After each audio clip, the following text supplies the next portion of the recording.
जैसा आपको बोला, शुद्ध होते हैं सुमरन से। सुमरन में मन ना लगे, सेवा करो। सेवा भी नहीं कर पाते, आप दूर दराज हैं, कम से कम बुरे लोगों का संग ना करो, बुरी सोहबत ना करो, क्योंकि जैसा करो संग वैसा चढ़े रंग।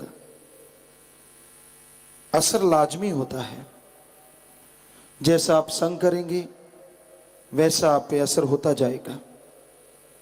अपनी ईगो, अपनी खुदी को मिटाना अति जरूरी है। जब तक आपका अहंकार, आपकी खुदी, आपकी ईगो नहीं मिटती, मालिक आपको नजर नहीं आएगा। जैसे बच्चे को कुछ पता नहीं होता,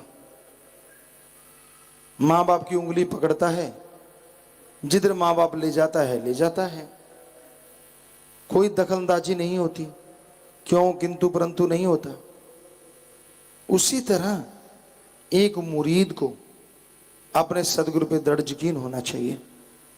वो जो कहे, जो बोले, क्योंकि वो खुद नहीं बोलता, अल्लाह वाहिगुरु राम बुलवाता है, वही वचन करवाता है। तो आप अगर उसकी बात सुन के अमल कर लेते हैं, समझ लीजिए आपने अल्लाह वाहिगुरु राम की बात सुन के अमल कर लिया। कई बार दिखने में चीजें सही नहीं होती, यूं लगता है कि ऐसे कैसे गुरु की बात मान ले, गुरु तो ये कहता है, गुरु वो कहता है, गुरु फलां कहता है, ऐसे कैसे। आदमी अपना अकल का दखल दिए बिना बाज नहीं आता। आपको कई बार बात सुनाई, एक बात सुनाते हैं। एक संत पीर फकीर के साथ दो उनके शिष्य रहते थे। समय आया गुरुगद्दी देने का, तो गुरु ने कहा साथ संगत को, भाई हमने गुरुगद्दी बख्शनी है, किसको दें। साथ संगत ने एक बार तो कहा नहीं जी, कहने के नहीं वो तो हमने तय कर लिया है, आप बताइए हम किसको दें। तो एक ऐसा था सीधा साधा, एक आदमी उनमें से जो शिष्य था बड़ा तेज था, साथ संगत आती, बातें करना, अपने नंबर बनाते रहना, सब कुछ आश्रम से सब कुछ खिलाना पिलाना और नमहोर अपनी जड़ देनी।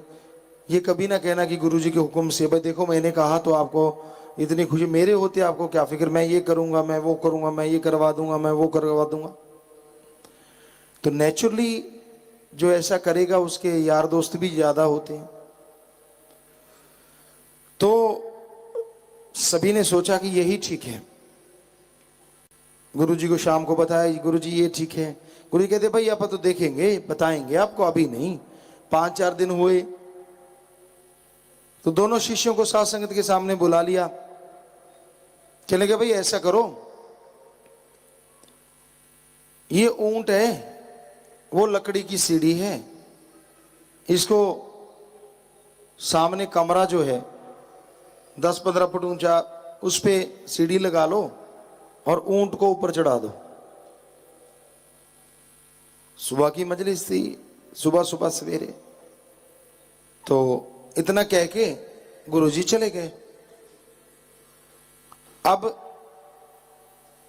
जो चतुर-चालाक था साथ संगत के साथ हंस रहा है, कहता गुरुजी के दिमाग में असल फर्क पड़ गया।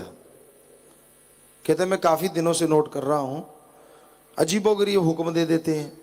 साथ संगत भी कहती हाँ, कुछ चमचे, सारे नहीं ऐसे होते, ऐसे चमचों के चंद चमचे होते हैं जो उनके बिना जीना पसंद नहीं करते।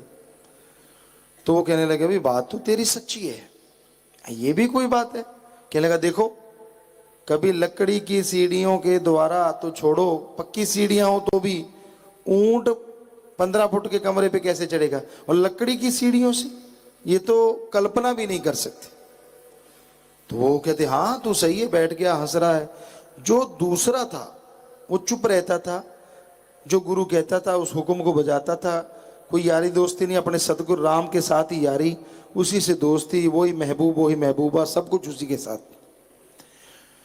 तो जैसे गुरुजी उठ के चले गए, वो तो बातों में लग गया चतुर चालाक, और वो ऊंट को पकड़े चल पड़ा सीढ़ियों की तरफ। कहने लगा देखो, एक गुरु और एक उसका ये चेला। वो चेला कह रहा है देखो इसका हाल। अब ये ऊंट को लकड़ी की सीढ़ियों से कमरे पे चढ़ाएगा, तो वो लग गया, ऊंट को खींचे, सीढ़ियों के द्वारा आप ऊपर चढ़े, सीढ़ियों से ऊंट को चढ़ाना चाहे, ऊंट ताकतवर था, उसे खींच के नीचे गिरा ले।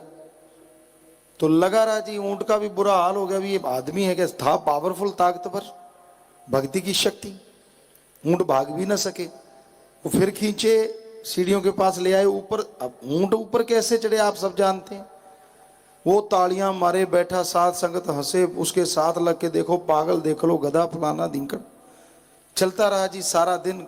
4-5 घंटे देख के साथ संगत भी चली गई, वो भी सोच आ गया जाके कहीं अपने यार दोस्तों में चमचों में बातें बूतें करके। तो शाम की मजलिस हुई, तो आ खड़ा हुआ अच्छे कपड़े पहन के, भी मेरे को कहेंगे, साथ संगत के आगे जाके बैठ गया। तो गुरुजी कहते हाँ भाई साथ संगत जी कैसे हो, ठीक हो? कहते हाँ जी। सामने बैठा देखे, कहते क्यों भाई, तूने ऊंट को कोठे पे चढ़ा दिया? तो खड़ा हो गया, अपने गुरु को मत देने लगा। कहता गुरु जी, कभी ऊंट भी लकड़ी की सीढ़ियों से छत पे चढ़ा करते हैं? गुरु जी कहते हो भाई हमें तो पता ही नहीं था, बैठ जा। कहता मैं नहीं गया। साथ संगत भी कहते हाँ जी, तो वही 5-7 लोग जो साथ थे, हाँ जी ये सही कह रहा है। गुरु जी कहते पर दूसरा कहाँ है? कहते जी वो तो वो देखो, वो लगा पड़ा, कपड़े फट गए, बुरा हाल, लहू लुहान, कहीं चोट लग गई, क्योंकि ऊंट बहुत पावरफुल होता है। तो ऊंट का भी बुरा हाल, पेशाब कर दिया, लेडिया निकल गए, बुरा हाल दोनों का ही। कहते जी देखो दोनों एक दूसरे को खींच रहे हैं। गुरु जी कहते हो जल्दी बुलाओ भाई उसको, जल्दी बुलाओ। बुला के लाए, गुरु जी ने बोला। कहता अच्छा फिर तो ठीक है, नहीं तो मैं चढ़ा के छोड़ूंगा चाहे 10 दिन लग जाए।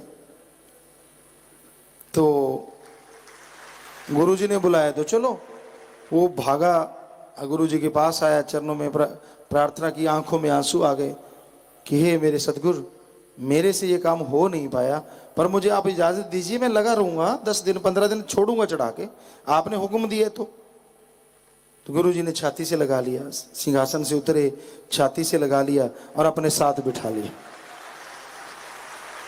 अब दूसरा देखे, आंखें फट गई, मुंह खुला का खुला रह गया, ये क्या हुआ? गुरु जी कहते हम पागल हैं, हमें नहीं पता कि लकड़ी की सीढ़ियों से इसके ऊपर, कमरे के ऊपर ऊंट नहीं चढ़ सकता।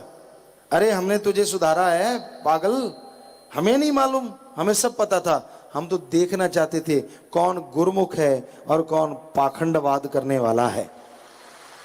अरे तू वचन तक नहीं माने, इसको भी पता था ये भी पागल नहीं है कि ऊंट नहीं चढ़ेगा, लेकिन इसको था गुरु जी ने बोला तो चढ़ेगा बस। तो ये होता है सच्चा गुरुमुख। तो उसको गुरगद्दी बख्श दी।